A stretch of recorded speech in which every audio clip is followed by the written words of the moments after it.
What's up, guys? Today is March 10th and I am finally doing a voiceover for this workout. I actually just did it last week, so it wasn't that long ago, but I love this workout so much that I actually went back and did this workout again 2 days ago because I loved it so much. So I just do some different variations that I'm going to tell you guys about. So for this first exercise, I am doing a rope pull through variation. So I noticed that when you do a normal rope pull through, I personally feel a lot of lower back tension, and I try to avoid that as much as humanly possible because once I start to have lower back pain, it usually affects me throughout the rest of my workout. So doing this squat takes a lot of tension off of my lower back and puts a lot more tension in my glutes, which is the entire reason for doing this workout anyway. So if you do a squat at the back of the movement instead of just bending down, you will feel a lot more movement and a lot more contraction, and you will get a lot more out of this if you do it right. My dogs are going crazy. So pretty much, I know everyone emphasizes to squeeze your glutes at the top of the movement. For this, I really want to encourage you guys to squeeze your glutes at the bottom of the movement and then squeeze them all the way up to push you back up to the standing position. So contracting your glutes at the bottom and contracting them all the way through the movement to the top of the movement will be much more effective, and I really feel like I felt better results from this. So you guys should try this out and let me know if you agree. So the next exercise I'm going to show you guys is the lying leg curl. So usually when you see a lying leg curl or a lying ham curl, you're going to be on a machine, but for this variation you are literally lying on the floor. I actually prefer this like 100 times before the machine because I feel it so much more in my hamstrings.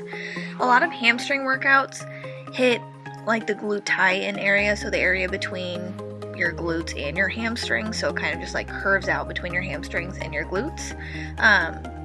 But this really focuses on the bottom of the movement to give you like a prominent hamstring at the bottom, which I love. So I've been doing these last few weeks and I really love them. I am always so sore from them the next day. You want to make sure that you're using a lighter weight. I only use 20 to 25 pounds for these, and I go very slow. So you want to drop down to the bottom very slowly, quickly bring the weight back up, but the point of the movement is to have control of the weight the entire time. So I am actually usually go much slower than I filmed for these, which you can see it a little better in this one. Go much slower, and you'll really feel it more at the hamstring right above the back of your knee rather than all the way up towards your butt. So this is a really good movement to do if you want to hit all of your hamstring rather than just the top part. So try this one out and let me know how this one goes for you guys as well.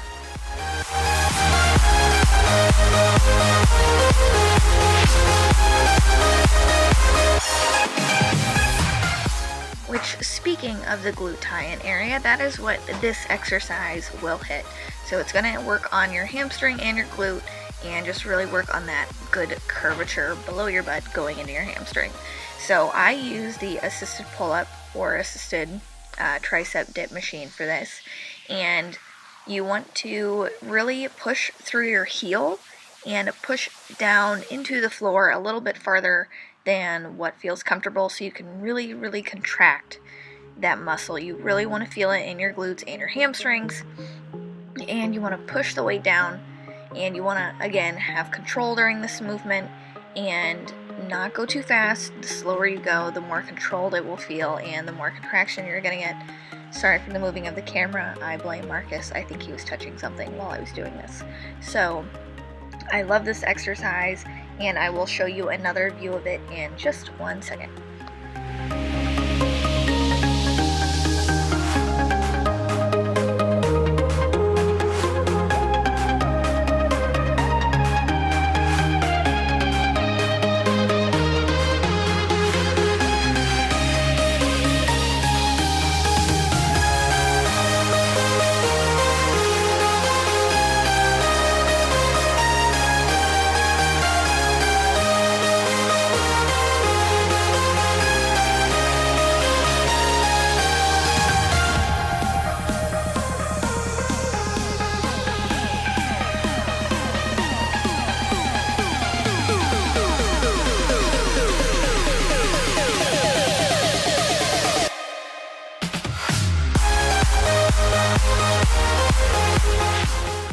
next exercise I have for you guys is just a slightly different variation of the normal hip or glute thrust, and it's not even that, it's a crazy variation, it's just using different equipment.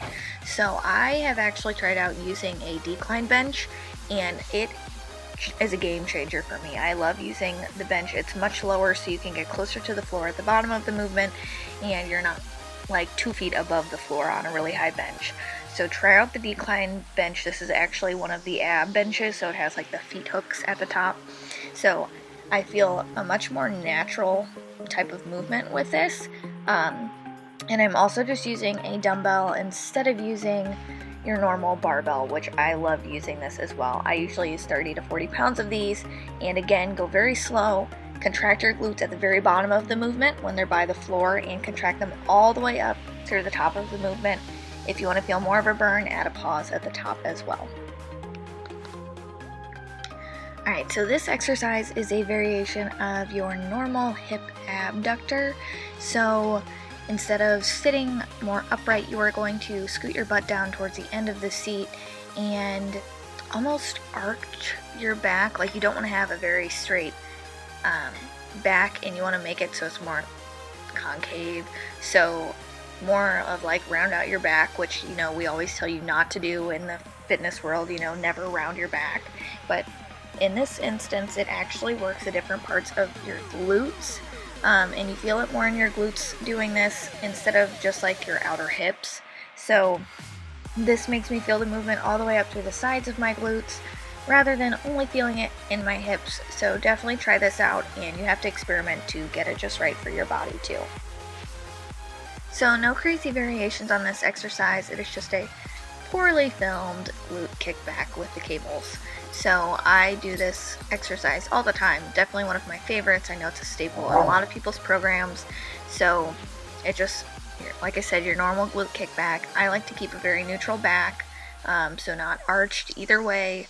And I keep my head down, which I find helps me a lot, because if you have your neck upward, so you're looking forward instead of down at the floor, a lot of the time you'll feel more tension in your neck and your back. So just keeping a neutral head and a neutral back and looking down at the floor will help avoid back pain during this exercise if you experience it now.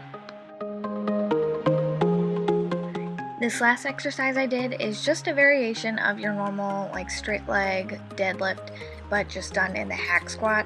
So usually I use more weight and definitely go heavier, but today I was already really burnt out from the other exercises I did, so I just really focused on form for this one. So again, you don't want to have like an over or under arch back. Try to keep a neutral back for this, and you just bend your knees slightly. You don't want to like bend them like you're doing a squat, and put all of your weight in your heels for this one.